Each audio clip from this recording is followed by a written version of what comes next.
दोस्तों आपके फोन पे एक मैसेज आता है और मैसेज आते ही अपना फोन निकाल के आप चेक करते हैं और उसी क्षण आपका फोन बॉम्ब बन जाए। दोस्तों कल तक जो हम मूवीज में देखा करते थे, फिल्मों में देखा करते थे, साइंस फिक्शन मूवीज वाला जो सीन आता था, हम देखते थे कि साइबर अटैक ऐसे हुआ है। दोस्तों वो लेबनान की सड़कों पे सच हो गया। इजराइल ने लेबनान को सड़कों पे ये करके दिखाया है, एक फिजिकल अटैक किया जिसमें दुनिया के जो टेक एक्सपर्ट होते हैं, बहुत सारे साइंटिस्ट कंफ्यूज हो गए कि ऐसा कैसे पॉसिबल हो सकता है। दोस्तों आज हम बात करेंगे इजराइल की साइबर अटैक की, जिसने बिना किसी हथियार के, बिना किसी मिसाइल के हजारों लोगों को निशाना बनाया। नमस्कार दोस्तों, स्वागत हमारे नए वीडियो में। दोस्तों बात है सितंबर 2024 की। लेबनान के हजारों पेजर्स पे एक साथ एक अलर्ट बनने लगता है, एक मैसेज अलर्ट आता है। मैसेज अलर्ट ओपन करते ही हजारों लोग कि किसी के हाथ पैर उड़ गए, किसी ने आंख खो दी, किसी ने अपना फेस खो दिया, किसी ने अपना बहुत सारे जो बॉडी पार्ट्स हैं, जो जिस सिचुएशन में पेजर ओपन किया था, मैसेज ओपन किया था, उसी सिचुएशन में उतना उनका लॉस हुआ है। हजारों लोगों को निशाना बनाया एक ही साथ, और उसके ठीक ही 24 घंटे नहीं हुए थे, उसके बाद में सेकंड ब्लास्ट हुआ और दूसरा सबसे बड़ा ब्लास्ट वॉकी टॉकी जो होती है, टेलीफोन होते हैं, उसमें ब्लास्ट हुआ। हजारों की संख्या में वो भी बहुत बड़ा ब्लास्ट था। और उसके ठीक ही 24 घंटे के अंदर पैनल होते हैं दोस्तों, उनका ब्लास्ट हुआ। दोस्तों इतना बड़ा साइबर अटैक बिना किसी मिसाइल के, बिना किसी वेपन के दोस्तों इजराइल ने लेबनान पे किया।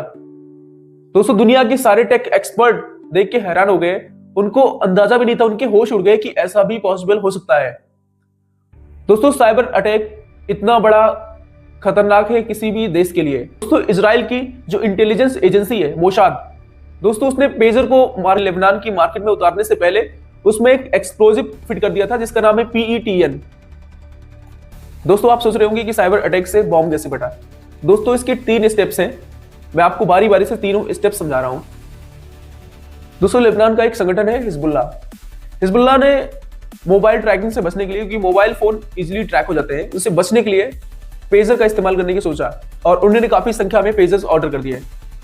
इजराइल ने क्या किया कि बहुत सारे पेजर्स रास्ते में ही उन्होंने चेंज करके और वहां की मार्केट में उतार दिया। ये बहुत बड़ा सिक्योरिटी ब्रीच था।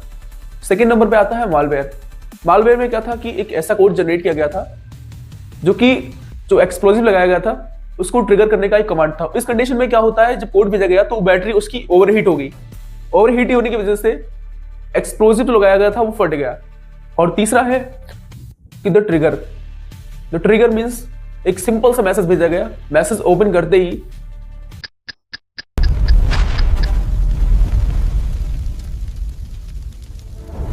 बूम की आवाज आई और पेजर फट गया। दोस्तों मैं आपको क्यों बता रहा हूं, क्योंकि रीजन इज दैट हमारी कंट्री में, इंडिया में 70 to 75% चाइनीज फोन इस्तेमाल होते हैं। और आपको पता है कि हमारी कंट्री का सबसे बड़ा दुश्मन चाइना है। सोचो इजराइल ने लेबनान के ऊपर इतना बड़ा अटैक कर दिया बिना किसी वेपन के, एक साइबर अटैक करके इतना बड़ा नुकसान पहुंचा दिया, तो दोस्तों चाइना क्या कर सकता है, जहां पे 70 to 75% पूरी मार्केट पे कैप्चर रखा है सेलफोन के द्वारा। और दोस्तों मैं पूरा कुछ डेटा बताना चाहता हूँ, कुछ डेटा दिखाना चाहता हूँ आपको। दोस्तों वीवो जो कि टॉप नंबर पे है पूरी मार्केट में, सबसे ज्यादा वीवो ने कैप्चर कर रखा है। वीवो का जो मार्केट कैप है वो है मार्केट, वीवो लीडर बना हुआ है, यूं कह लीजिए सेलफोन्स का। 23% अकेले कैप्चर कर रखा है वीवो ने।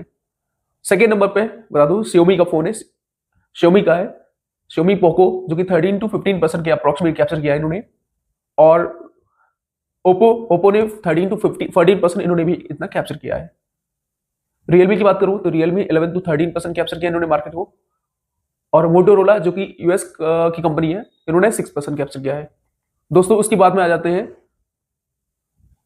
और दोस्तों सैमसंग की बात करूं तो 14% मार्केट को सैमसंग ने कैप्चर कर रखा है, जो कि साउथ कोरिया की कंपनी है। और एप्पल यूएस की है, एप्पल ने केवल 9% मार्केट को कैप्चर किया है। दोस्तों बचा कुछ आप इंडिया की बात करें तो इंडिया का ऐसा कोई भी ब्रांड्स नहीं है जो कि सेलफोन्स को कैप्चर किया हो। मेरे नजर में तो कोई ब्रांड नहीं है। और उसके अलावा दोस्तों हो सकता है चाइनीज फोन यूज करने की जो लोगों की मजबूरी है, यही मजबूरी है, क्योंकि उनको सस्ते दामों में बढ़िया अच्छे खासे 5G फोन्स मिल जाते हैं, अच्छे खासे रैम के साथ में, अच्छे खासे फीचर के साथ में बहुत सारे सेलफोन्स उनको मिल जाती है, बहुत आसान, बहुत सस्ते प्राइस में, बहुत चीप प्राइस में। सो यही एक रीजन है मार्केट में कैप्चर करने का। दोस्तों मेरा इस वीडियो बनाने का एक ही पर्पज है कि दोस्तों आप अवेयर रहें हर चीज से, smart fridge, electronic car, mobile phones और लैपटॉप्स, यानी कि बहुत सारी जो डिजिटल डिवाइसेस हैं दोस्तों, आप उनसे सावधान रहिए। और किसी भी चीज में, एक चिप की बात करूं मैं, उसमें भी खतरा हो सकता है।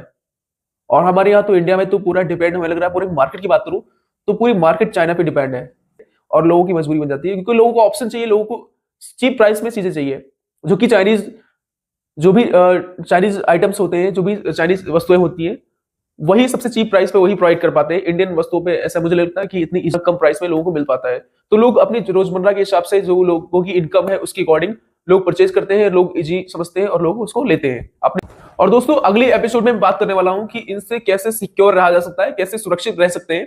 बहुत सारे टूल्स बताऊंगा मैं, बहुत सारे तरीके बताऊंगा कि इनसे कैसे आप अपने आप को सिक्योर रख सकते हैं। सिक्योर एक इंसिडेंट हुआ था, साल 2014 की बात है। 2014 में एक कंपनी लॉन्च होती है इंडिया में, चाइनीज फोन की कंपनी होती है, एक फोन अपना लॉन्च करती है, Xiaomi का फोन होता है। और जब Xiaomi का फोन लॉन्च होता है तो उसमें कुछ सिक्योरिटी, कुछ एप्लीकेशंस उनके होते हैं। पूरे फोन को इंडिया ने बैन नहीं किया था 2014 में, बट कुछ चेक कराया गया तो कुछ सिक्योरिटी ब्रीच के चलते, यानी कि कुछ सिक्योरिटी प्रॉब्लम थी उस फोन में। उसमें जो एप्लीकेशन, जैसे पेरेंशियल एप्लीकेशन होते हैं एक फोन में, तो कुछ 2 एप्लीकेशन के ऐसे थे जिसमें क्या होता है कि हमारे यहाँ की जो सिक्योरिटी है उसके साथ में कुछ छेड़छाड़ हो रहा था। तो इस चीज को ध्यान में रखते हुए इंडियन गवर्नमेंट ने 2014 में इन चाइनीज फोन को बैन कर दिया था और बोला कि आप पहले इन फोन से एप्लीकेशन हटाइए, उसके बाद में आप हमारी कंट्री में फोन लॉन्च कर सकते हैं। तो दोस्तों उसके बाद में Xiaomi कंपनी, यानी कि जो अभी आज के टाइम पे MI है, ठीक है, उस कंपनी ने क्या किया कि इंप्लीमेंट्स करके वो जो 2 एप्लीकेशन थे उसको इंप्लीमेंट करके और उसके बाद में उसको हटा के हमारे इंडिया में फिर से उतारा है फोन को। आज भी फोन चल रहा है, कोई इशू नहीं है। बट दोस्तों कह नहीं सकता कुछ, लेकिन अगर उस समय ये प्रॉब्लम रही होगी तो क्या नहीं कर सकता चाइना, या कोई देश क्या नहीं कर सकता है डिजिटल डिवाइस के माध्यम से अपने। तो दोस्तों सावधान रहें और वेट करिए हमारे नेक्स्ट एपिसोड का। अगले एपिसोड में दोस्तों मैं बहुत अच्छे टूल्स एंड टेक्निक्स बताऊंगा आपको कि कैसे आप सिक्योर रह सकते हैं। हो सकता है मैं एक बेस्ट एक्सपर्ट के साथ में आऊं जो कि आपको सजेस्ट करे, कोई टेक एक्सपर्ट रहेगा, मैं उसके साथ में आऊंगा जो आपको बेस्ट सजेशन देगा कि आप कैसे अपने आप को आप सिक्योर रख सकते हैं in this. Thanks for watching video, thank you so much, thanks for your time, thank you.